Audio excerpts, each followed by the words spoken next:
Hello दोस्तों, नमस्कार। मेरा नाम है रोहित कुमार। आप सभी का स्वागत है हमारे इस यूट्यूब चैनल पे। एसएससी मैथमेटिक्स लेकर आए हैं और यहाँ पे हम देखने वाले हैं त्रिभुज के क्षेत्रफल पर आधारित प्रश्न। सबसे पहले हम इसके फार्मूलों को देख लेंगे और उसके बाद फिर हम आगे चलेंगे, प्रश्नों को भी देखेंगे। तो त्रिभुज आपका कुछ इस प्रकार से होता है। किसी भी प्रकार का अलग अलग प्रकार के त्रिभुज बन सकते हैं। तो त्रिभुज की 3 भुजाएँ होती हैं, 3 कोण होते हैं। कोणों पे आधारित 3 प्रकार के त्रिभुज होते हैं, भुजाओं पे आधारित 3 प्रकार के त्रिभुज होते हैं। हालांकि उनके प्रकार पर उतना ज़्यादा हमें निर्भर नहीं रहना है, बस हम इनके परिमाप को भी हम समझ रहे हैं।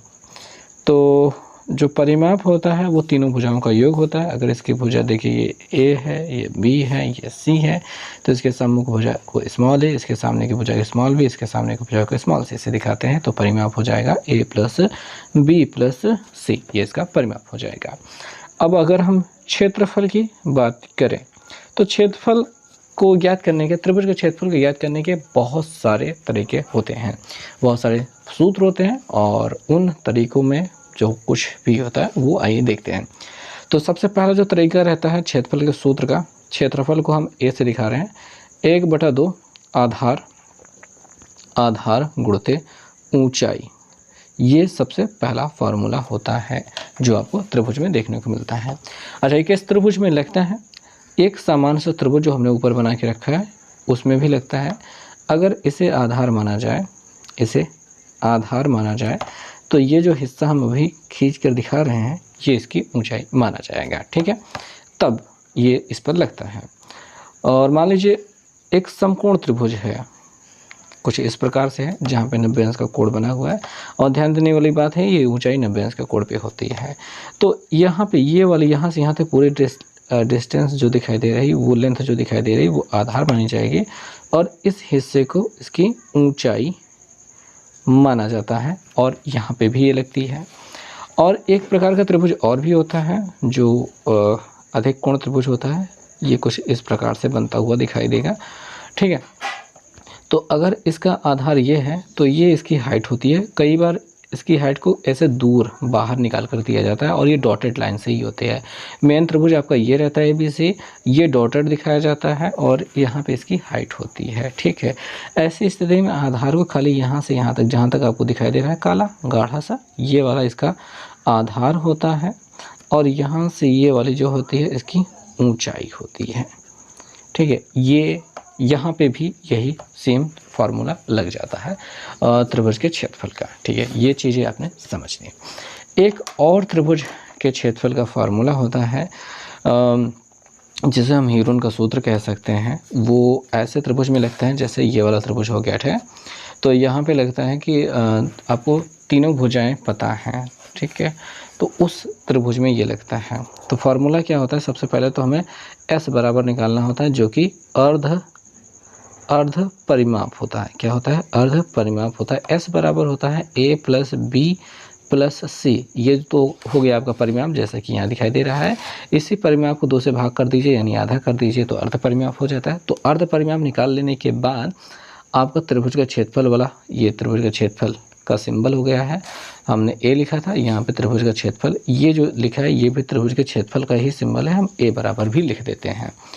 अंडर रूट लगता है, S होता है और S माइनस A होता है और S माइनस B होता है और S माइनस C होता है। ये हो गया आपके त्रिभुज के क्षेत्रफल का फार्मूला।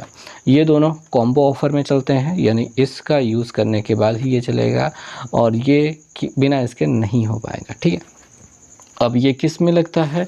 इस प्रकार के त्रिभुज में लग जाएगा जिसके तीनों भुजाएं आपको पता है। ओके, इसके बाद एक होता है जो होता है समबाहु त्रिभुज का क्षेत्रफल वाला फार्मूला।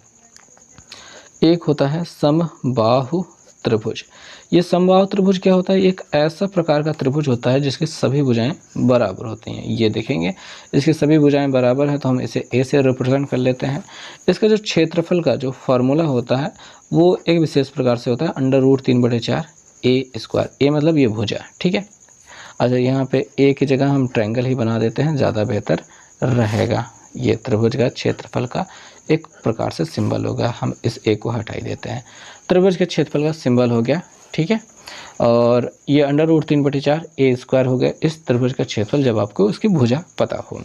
और इसमें एक चीज़ होता ही ये इसकी हाइट कहलाती है, ठीक है, ये इसकी ऊंचाई h होती है और ये जो ऊंचाई है ये मिलती है √3/2a करके, ये उसकी ऊंचाई मिलती है, क्योंकि प्रश्न में आपको इससे मतलब इसकी ऊंचाई भी पूछी जा सकती है।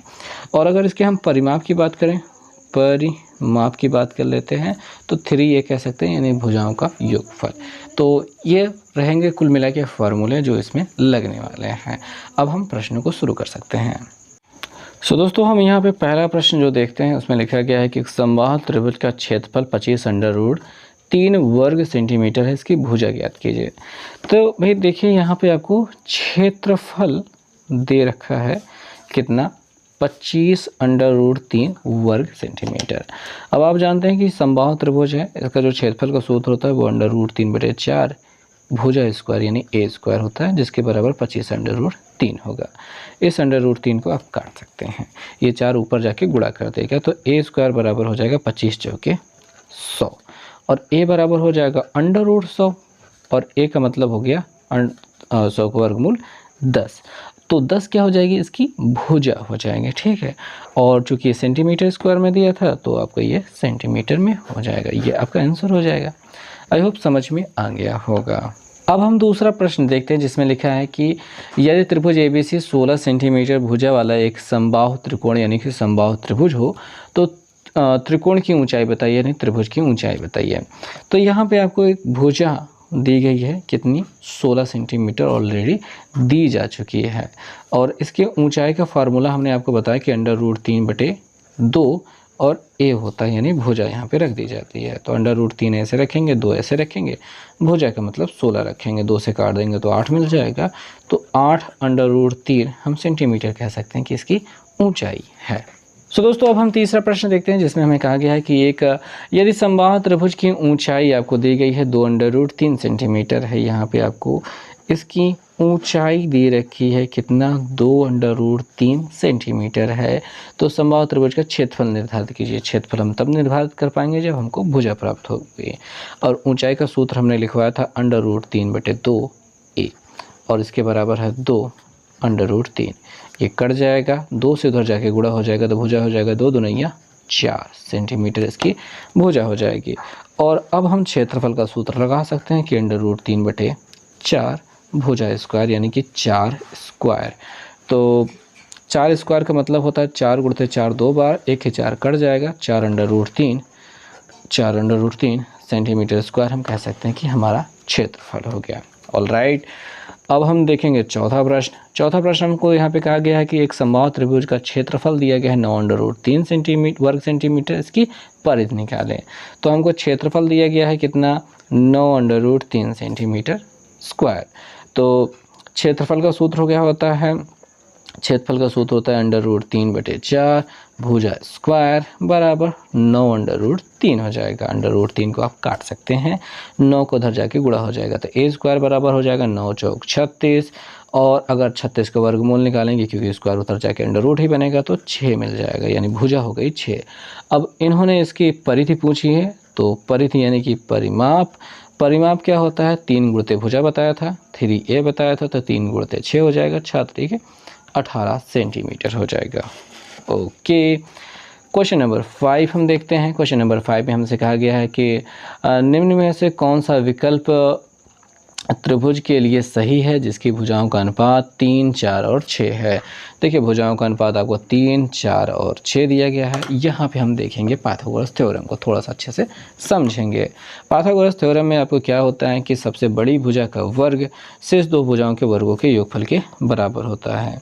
तो मान लीजिए हमारे पास ठीक है 2 भुजाएँ 3 भुजाएँ हैं, सबसे बड़ी भुजा को अलग रखते हैं, सबसे बड़ी, ठीक है, उसका वर्ग और शेष 2 भुजाओं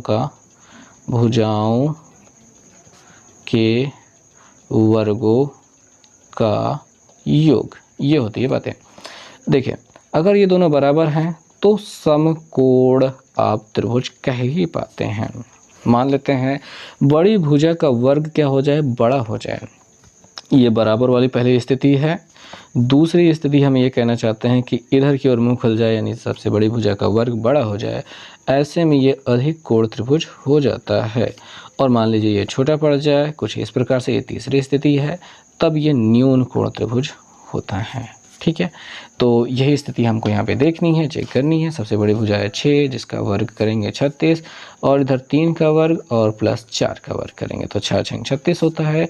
3 का वर्ग 9 होता है, 4 का वर्ग 16 होता है। 16 9 क्या हो रहा है, 25 हो रहा है। ठीक है, अब इधर वाली गिनती बड़ी हो गई 36, यानी एक भुजा का वर्ग, सबसे बड़ी भुजा का वर्ग बड़ा हो गया, यानी सेकंड वाली स्थिति बन रही है अधिक कोण वाली। तो आप यहाँ पे कहेंगे कि ये जो त्रिभुज है ये अधिक कोण त्रिभुज है, अधिक कोण त्रिभुज है। ठीक है, तो बी वाला विकल्प सही हो जाएगा। अब हम प्रश्न संख्या 6 की बात कर ले रहे हैं, जो कि एक मुश्किल प्रश्न होता है। त्रिभुज ABC एक समबाहु त्रिभुज है। हम त्रिभुज को बना लेते हैं सबसे पहले। ठीक है, चीज़ों को पढ़ते चलेंगे और समझते चलेंगे। त्रिभुज ABC एक समबाहु त्रिभुज है, और उसके बाद हमसे कहा गया है कि DE AB और BC के मध्य बिंदु हैं। AB का मध्य बिंदु D हो गया और BC का मध्य बिंदु E हो गया। ठीक है, क्लियर बातें हैं, इसको मिला भी देते हैं। मिला देने के बाद आपसे कह रहे हैं कि त्रिभुज ABC का क्षेत्रफल, यानी कि आपके पास एरिया ABC का एरिया, ठीक है, और समलंब ADEC का क्षेत्रफल, यानी जो एरिया चाहिए किसका, समलंब होना चाहिए। समलंब जो चतुर्भुज ये ए दिखाई दे रहा है, ADEC, इसके क्षेत्रफल का हमसे अनुपात पूछ रहा है, कितना होगा ये हमसे पूछ रहा है। तो मैं आपको एक चीज़ बता देना चाहूँगा। देखिए, इसकी जो थ्योरी चलती है ये कक्षा 10 की है और काफ़ी लंबी थ्योरी है समरूप त्रिभुजों की। ठीक, वहाँ वाली चीज़ अगर सीखना चाहेंगे तो भाई अपना एक अलग चैनल है जहाँ पे हमने 10 को पढ़ाया, तो वहाँ पे ये मिल जाएगा। बट मैं आपको समझाना चाहूँगा कि अगर हम इसका मध्य बिंदु लें तो कुछ इस प्रकार से मिला करके 4 त्रिभुज टोटल देखने को मिलते हैं, और सभी का क्षेत्रफल बराबर होता है। तो ये 1 1 1 1 क्षेत्रफल, चारों को जोड़ करके 4 क्षेत्रफल के बराबर बड़ा वाला क्षेत्रफल हो जाता है। समझ में आ रही बात कि ये सभी का क्षेत्रफल बराबर है, तो सभी का मान लीजिए 1 1 यूनिट का है। ठीक, अब त्रिभुज ABC का देखा जाए तो 1 2 3 4, तो इसके सामने त्रिभुज ABC के सामने हम लिखेंगे 4 बटे, और ADEC के देखेंगे ADEC, खाली इस एरिया के देखेंगे तो इसके हिस्से में केवल 3 टुकड़े आ रहे हैं। इसका तो 4 हो गया था, इसका 3, तो आप कह देंगे 4:3। एकदम सिंपल, आसानी से ये आंसर मिल चुका है। ठीक है, तो अब हम क्वेश्चन नंबर 7 देखेंगे। यहाँ पे दिया गया है किसी समकोण त्रिभुज का कर्ण 39 है और अन्य दो भुजाओं का अंतर 21 है, तो इसका क्षेत्रफल ज्ञात कीजिए। तो कुल मिला के बात कुछ ऐसी हो रही है कि यहाँ पे कर्ण 39 है और दो भुजाओं का अंतर, इन दोनों भुजाओं का अंतर 21 है। तो ऐसी स्थिति में हमको इसका क्षेत्रफल ज्ञात करना है, तो कैसे ज्ञात करेंगे? तो बेहतरीन तरकीब बताते हैं, ध्यान से समझिएगा। ये जो 39 होता है वो 13 से करता है, यानी 13 तिया 39 है। ठीक है, जब 13 कर्ण पे होता है तो यहाँ पे 12 और यहाँ पे 5 होता है, ये पाइथागोरस त्रिक होता है। तो 13 तिया 39 है, तो 12 तियाएँ भी होना चाहिए थी, तो 12 24 बातियाँ 36 यहाँ पे होना चाहिए, और यहाँ पे 5 तियाई 15 होना चाहिए, ना कि 5। ठीक है, तो इन गिनतियों को हटा देते हैं। क्या इनका अंतर 21 है, तो 6 में से 5 ज्ञान 1 और 3 में से 1 ज्ञान 2। परफेक्ट आंसर मिल चुका है, मतलब हमको सभी भुजाएं मिल चुकी हैं। अब हम इसके क्षेत्रफल का सूत्र जो लगाएंगे 1/2, आधार 15 गुणते ऊंचाई 36 रखेंगे, 2 से काट देंगे 36 को, 18 दूनी 36 हो जाता है, 18 15 गुणा कराएंगे, 18 पंचे 90 का 0 हासिल लगे 9, 18 कम 18 9, 18 9 27, तो इतना मिल जाएगा, और सेंटीमीटर स्क्वायर हम कह सकते हैं। ये हमारा उत्तर हो जाएगा। अगला हम क्वेश्चन देखते हैं, क्वेश्चन संख्या 8। इसमें क्या कहा गया है कि प्रत्येक भुजा x मीटर वाले एक त्रिकोणीय मैदान का क्षेत्रफल 50 मीटर, 70 मीटर और 80 मीटर भुजाओं वाले अन्य त्रिकोणमितीय मैदान के क्षेत्रफल के बराबर है। तो x का मान किसके निकटतम है, तो ये आपको बताना है। तो कुल मिला के बात कुछ ऐसी है कि x मीटर भुजा वाला एक त्रिकोणीय मैदान, यानी एक ऐसा त्रिभुज है, मैदान है जिसकी सभी भुजाएं बराबर है, समबाहु त्रिभुज है। और एक ऐसा मैदान है जिसकी भुजाओं की माप अलग अलग दी गई है, 50, 70 और 80 ये दी गई है। ठीक है, तो हमें पहले तो इसका क्षेत्रफल ज्ञात करना होगा और उस क्षेत्रफल को इसके बराबर करना होगा ताकि हम इसकी भुजा निकाल सकें। तो इसके लिए सबसे पहले तो हमें इसका अर्ध परिमाप s की वैल्यू निकालनी होगी, सभी को जोड़ना होगा। ठीक है, तो 80 + 50 + 70 बटे 2, तो 8, 7, 15, 15, 5, 20 यानी कि 200 बटे 2 बराबर हमको 100 मिल जाएगा। फिर त्रिभुज के क्षेत्रफल का सूत्र जो कि s माइनस ए, s की जगह पे हम 100 रखते हैं, गुणते 100 - 80 यानी कि 20 रखते हैं, 100 - 50 यानी कि 50 रखते हैं, 100 - 70 यानी कि 30 रखते हैं। ओके, परफेक्ट, काफ़ी दूर तक आ चुके हैं। तो 100 का वर्गमूल हमारा 10 मिल जाएगा। इन दोनों से एक एक जीरो निकल करके 10 बाहर आ जाएगा, और ये 5 नहीं है 10, और इसका एक जीरो 10, एक और 10 बाहर आ जाएगा, √3 अंदर रह जाएगा, 10 दामा 100 दामा 1000, ये 1000 √3 मीटर स्क्वायर हो रहा है। इसका गुणनखंड अगर आपको समझ में नहीं आया तो आप खुद करने का प्रयास करें एक बार, ठीक है, या फिर मैं एक बार फिर से करके दिखा दूँ। तो देखें, 100 लिखा था, 20 लिखा था, 50 लिखा था, 30 लिखा था। तो भाई बात ये होती है कि ये जो 100 है वो 10 × 10 है, ये जो 2 है वो 10 × 2 है, और ये जो 50 है वो 10 × 5 है। ओके, ये जो 30 है वो 10 × 3 है। ठीक है, इसका जोड़ा बना, इसका जोड़ा बना, और इसका नहीं बन रहा था तो 5 दूनी 10 होता है, इसका जोड़ा बना दिया, 3 अंदर रह गया, तो 10, 10, 10 यानी कि 10 दामा 100 दामा 1000 और √3। अब ये जो क्षेत्रफल है इस समबाहु त्रिभुज के क्षेत्रफल के बराबर क्या है, यानी कि ये समबाहु त्रिभुज का क्षेत्रफल क्या होता है, √3/4 भुजा स्क्वायर, यानी x स्क्वायर आप कह सकते हैं, √3 कट जाएगा, 4 का इधर जाके गुणा हो जाएगा, तो x स्क्वायर बराबर हो जाएगा 4 × 9 4000, और x बराबर हो जाएगा √4000। बहुत गंदी राइटिंग में आ चुके हैं हम, तो 4000 का वर्गमूल निकालना है। ठीक है, तो 4000 है हमारे पास, तो इसका गुणनखंड कर लेते हैं। तो आप देखेंगे 4 का हो जाएगा 2 × 2, और ये जो 3 बार है तो कुछ ऐसा हम लिख सकते हैं, इसका जोड़ा बनकर 10, इनका जोड़ा बनकर 2, इसका 10, और ये √10 रह जाएगा, 10 दूनी ये 20 हो जाएगा, और √10 का मान जो होता है 3.166166 ऐसा कुछ समथिंग होता है। ठीक है, वैसे हम निकाल के देख लें, तो कैलकुलेटर में देख सकते हैं 3.16 है। अब हम इसका गुणा करा देते हैं, तो 2 से 2 6 12 से लगे, 2 × 2 = 3, 2 × 3 = 6, और जो ये 2 दशमलव है 2 अंकों पे लगना चाहिए था, पर इस जीरो की वजह से ऐसा लग जाएगा 63.2, तो 63.2 के मतलब सही जवाब हो चुका है लगभग, वो तो डी वाला विकल्प सही आ गया है। क्वेश्चन में हमने पन्ना बचाने के लिए बहुत ख़तरनाक तरीके से किया था क्वेश्चन को। आगे चलते हैं, 9 नंबर क्वेश्चन को देखते हैं, जिसमें कहा गया है कि 2 समबाहु त्रिभुज किसी समद्विबाहु त्रिभुज समकोण त्रिभुज के कर्ण पर उसके लंबवत भुजाओं में से किसी एक पर निर्मित किए जाते हैं। कि कर्ण पर और एक, हाँ ठीक है, लंबवत भुजा पर निर्मित किए जाते हैं, उनके क्षेत्रफल h और a हैं, तो h और a का। ठीक है, तो क्वेश्चन को समझते हैं कि 2 समबाहु त्रिभुज किसी समद्विबाहु समकोण त्रिभुज, ठीक है, एक समकोण त्रिभुज है, ठीक है, जिसकी 2 भुजाएं बराबर भी हैं, ये हो गई बात है, समकोण त्रिभुज समद्विबाहु समकोण त्रिभुज है। अब उसके कहा जा रहा है कि जो समद्विबाहु त्रिभुज हैं, पहला वाला जो है वो कर्ण पर बनाया जा रहा है, इस पर बनाया जा रहा है, दूसरा वाला उसकी किसी एक भुजा पर बनाया जा रहा है। पहले वाले का जो क्षेत्रफल है वो h है, दूसरे वाले का क्षेत्रफल a है, और अब हमें बताना है कि a/h की वैल्यू क्या होगी। ठीक है, तो ये जो दोनों हैं, अगर हम इसको समझेंगे तो बहुत अच्छे से समझ में आएंगे कि मान लीजिए इसकी भुजा a है, इसकी भुजा a है, तो ये हो जाएगा a√2। ठीक है। ये जो कर्ण हो जाएगा ये √2 हो जाएगा, ये दोनों एक ही होंगे क्योंकि दोनों भुजाएं बराबर थी। अब इसका क्षेत्रफल जो हो जाएगा वो हो जाएगा √3/4 a² यानी इसकी भुजा क्या है, ये वाला है, a√2 इसकी भुजा है।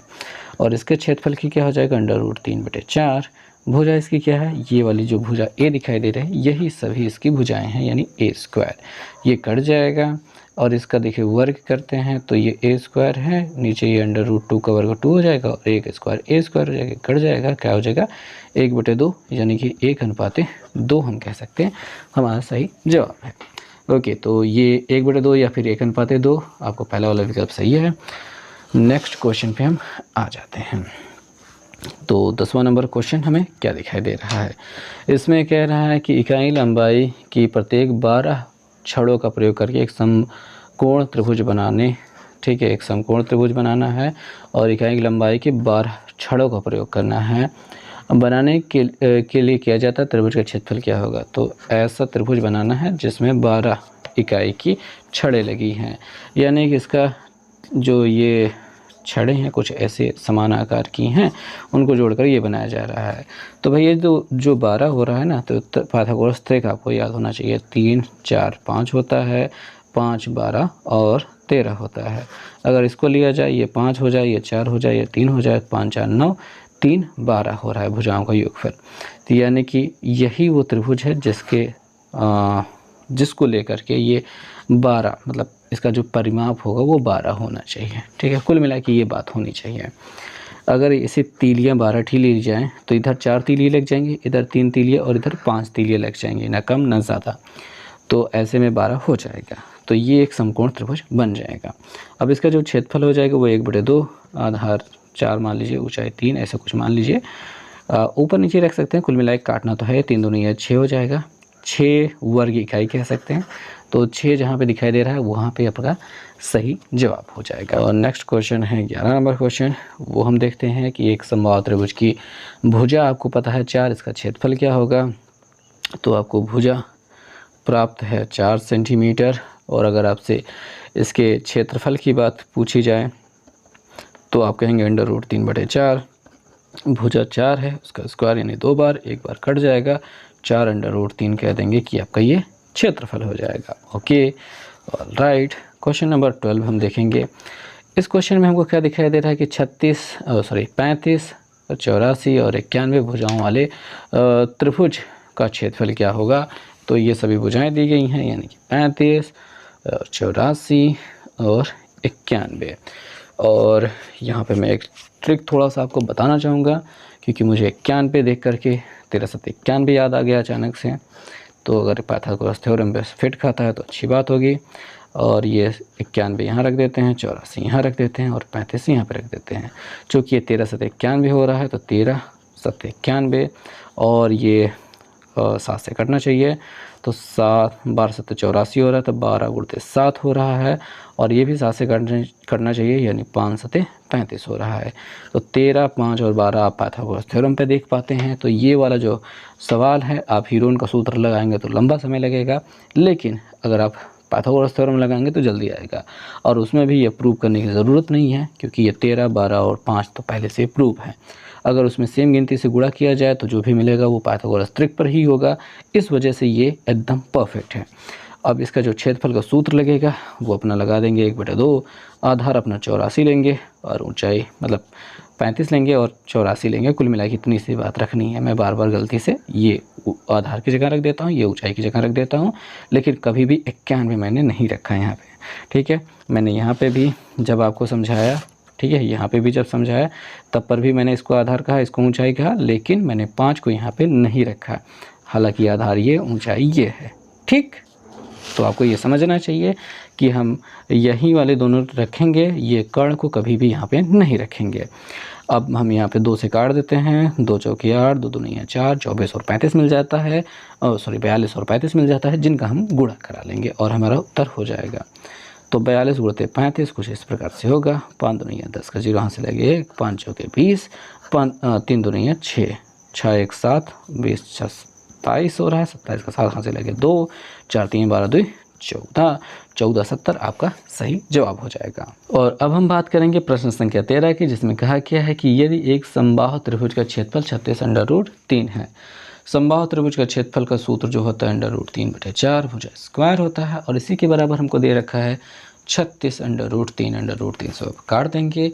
ए स्क्वायर बराबर करेंगे ये 36 गुणित 4 हो जाएगा। हम इसका गुणा कराने में मेहनत नहीं करेंगे क्योंकि हमें इसका गुणा इतने आसानी से नहीं मिलने वाला है।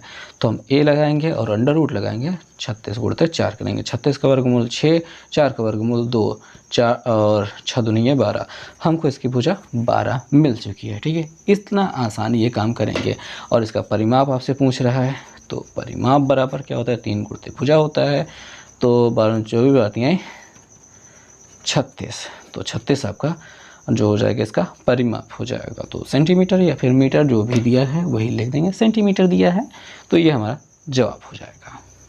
इसी के साथ ये एस.टी. यादव की मैथ के जो क्षेत्रफल वाला है, इसमें जो क्वेश्चन दिए गए हैं सभी के सभी एग्जाम में आए हुए क्वेश्चन हैं, ये समाप्त होते हैं 13 क्वेश्चन। आगे वाले वीडियो में आयत पे आधारित प्रश्न हम लेकर आएंगे।